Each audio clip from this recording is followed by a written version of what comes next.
Hello and welcome to Enchantment of Eternity's review for Lord of the Rings, The Rings of Power, Season 1, Episode 5, Partings. This video is a part of a series of videos where I review episodes of Lord of the Rings, The Rings of Power. So I have to start with a spoiler warning for The Rings of Power up to Season 1, Episode 5. If you have not seen up to this point, you will not want to watch this video. Otherwise, some things will be spoiled for you. Now, you do have to pardon me if I kind of speed through the first part of this video, because I already tried recording it before I realized my microphone was on mute. So now I have to do it all over again. So I'll try to repeat some of what I was saying. But anywho, here's my cat playing in the background. If you hear like annoying sounds in the background, that's my cat playing with his toys. But anyway, he was doing that earlier. So,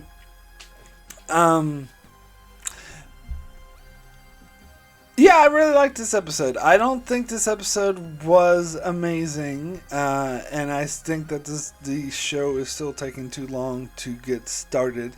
My sister compared it to House of Dragon. How House of Dragon, the first half was also all set up just like the first half of this show is all set up. However, that show was a lot more interesting, a lot more intriguing, a lot more character bits. So it was like good setup. Whereas this is kind of, the setup is mostly dull, and it gives you more of a sense of get on with it, where you don't have that sense of House of the Dragon because their setup is so intriguing. It doesn't matter. You're not just waiting for them to just get to the fucking point. Whereas in this show, you are kind of, you're like, all right, come on, can we speed things along? It also has me a bit worried that this is we're past the halfway point of season 1, because there's only 8 episodes and this is episode 5. So only got 3 episodes left, and it feels like the story hasn't really kicked in yet. Whereas, House of the Dragon, we're at the halfway point through that season, and it feels like we're well into the story, that the story has really kicked in, even though the main story hasn't, but it feels like it has because it's just a better show, I'm sorry to say. But that's not to say that I don't like Lord of the Rings. I'm still finding it really interesting. Again, at this point, it's kind of still on par with like Wheel of Time for me, but we'll see. Maybe it will surpass it. And of course, I have more interest in the Lord of the Rings world than I do in the Wheel of Time world, so we'll see. But anyway, so this episode did sort of get things going a little bit, but we still haven't gotten to the point. Like, it was still set up, but it feels like the setup is finally getting somewhere. And the funny thing about this episode is the storylines I've disliked the most, or the ones I did like the most in this episode, like the one with the Harfoots, which I complained about it a lot historically as not liking, I thought was really interesting, and I finally started to really like the Harfoot storyline, particularly in this episode. And the other one with the elf in Southland with the men who were hiding in the tower, like that storyline I wasn't a huge fan of. It got way more interesting in this episode as well. And the storyline I have liked the most, Galadriel storyline and Numenor, was the most boring and dull in this episode. So it's like they swapped. However, the storyline with Elrond and Doran continues to be solid and really good, and probably my favorite of the whole show, so that's good. Even though they didn't touch on it that much in this episode, it's still a very solid storyline. So let me start with the Harfoots thing, because that's where the episode started. So we get the musical montage of Not All Who Wander Are Lost, and that was really cool. I actually got into. I'm not a huge fan of musical bits in my TV shows, that anyone who watches my Deep Space Nine reviews would know. Fuck Victon, dang it. Sorry. But anyway, but this is actually really good. Like, it actually really got me to the spirit of things, because at first I didn't really give a shit about this great migration or whatever, but this episode actually got me a lot more into it, a lot more interested how we get to see, the different montage of them traveling, and the map, and the nice little song that I actually kind of got into. Like, it actually was effective in making me sort of care more about the Harfoot thingies. But anywho, we got more on Meteor Man, which is what I still like to call him. Somebody, he's officially the stranger. I just like the term Meteor Man. But anyway, so there's a lot of theories about who he is. Like, at first, a lot of people thinking he was Sauron. After this episode, I'm really leaning away from it being Sauron and more towards it being a wizard. Now, I know that kind of goes against established lore, since I think the lore says that wizards weren't introduced until the Third Age, and this show takes place during the Second Age. But, it could be just skirt lore. It could just be like, well, yeah, sure, the main wizards were introduced in the Third Age, but there was this other dude before in the Second Age that just wasn't mentioned in the works previously, which I'm fine with. I know Tolkien purists would have a huge issue and go up in arms and be all pissed off, but as I said, I'm not a Tolkien purist, so I don't really care if they skirt canon or whatever.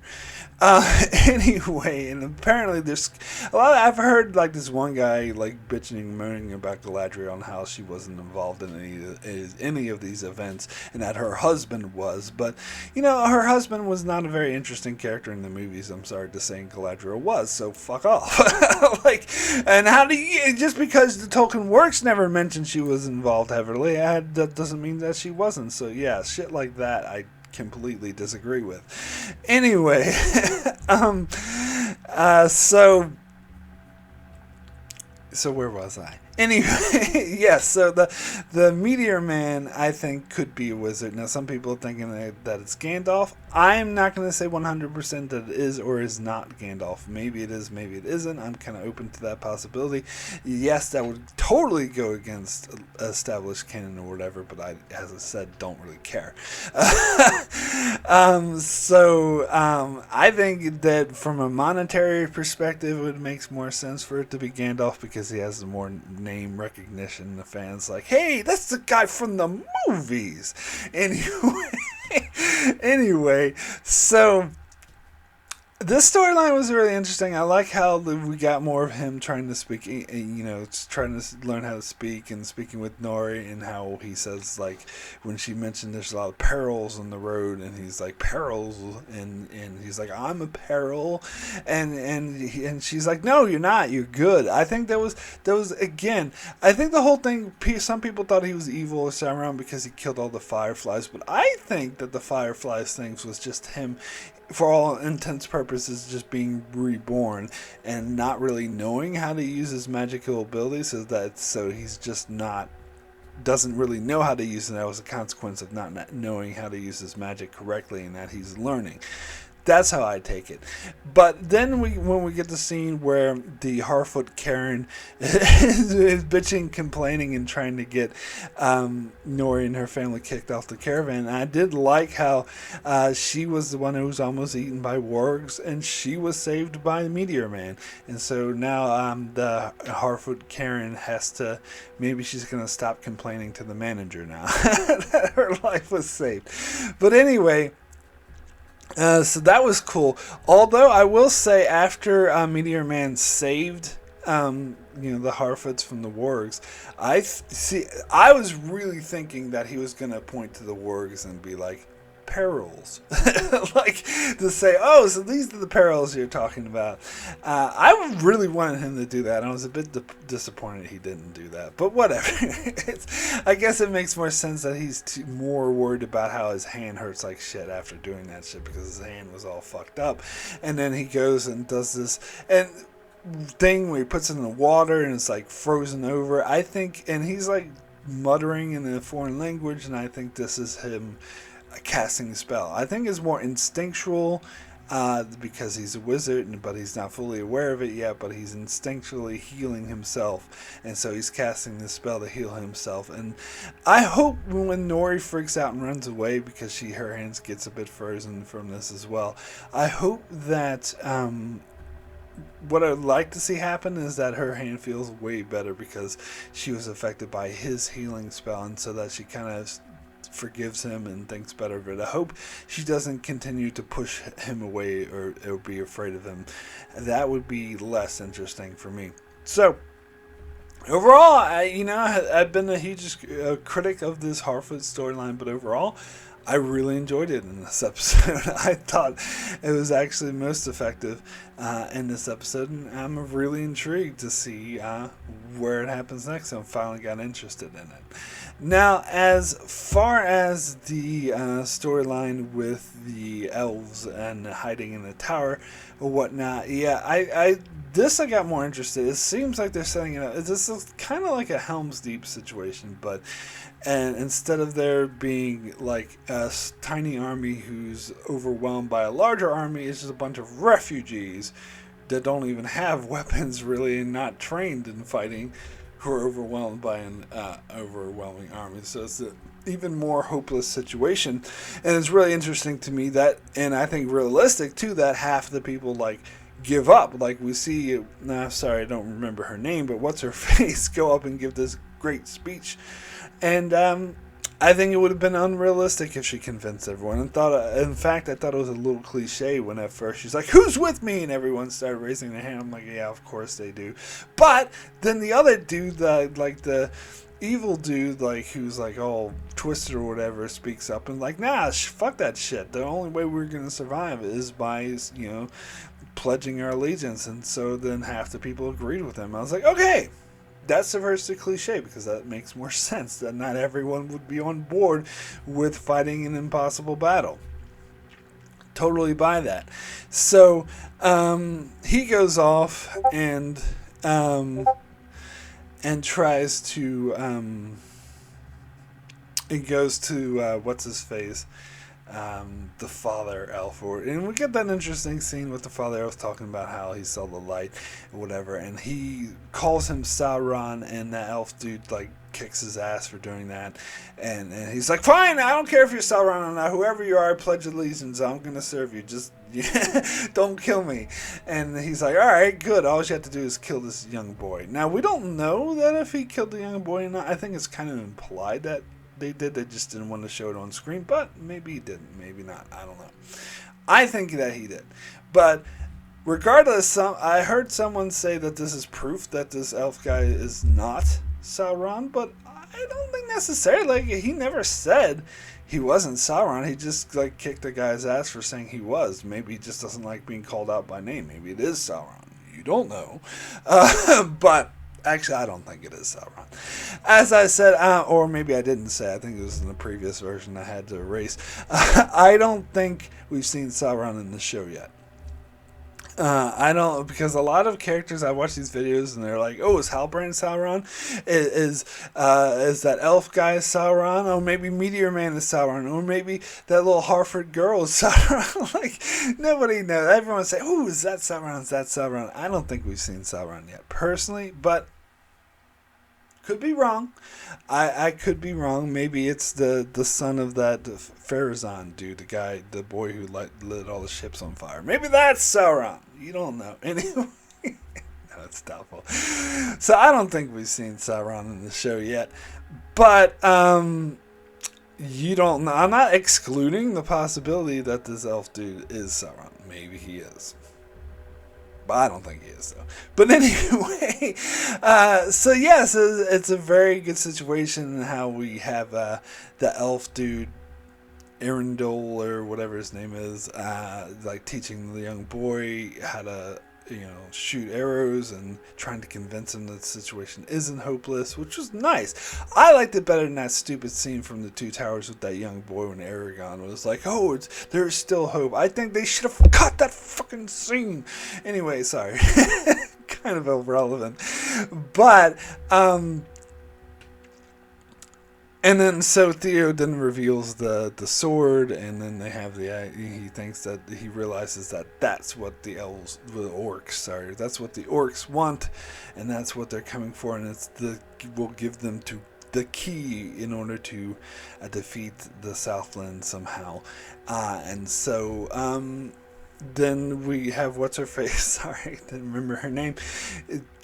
Trying to be like almost changing her mind, being like, this is pointless, we're all gonna die anyway. So and she's starting to lose faith, but then the elf dude tries to reassure her, and then they say the tower will fall, but then they look up at the tower and are like, light bulb.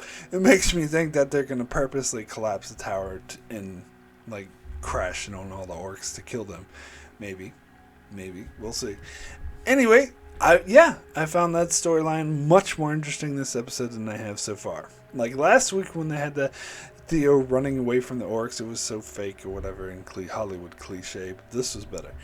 Anyway, so yeah, Elrond and Doran, I still love their storyline. I love their chemistry. Like, even in this episode, like, the way that Doran was like, oh, this is so offensive for you to use this material for this table. This is our great, we only use this to create tombs or whatever, and you're just using it to eat on, how dare you?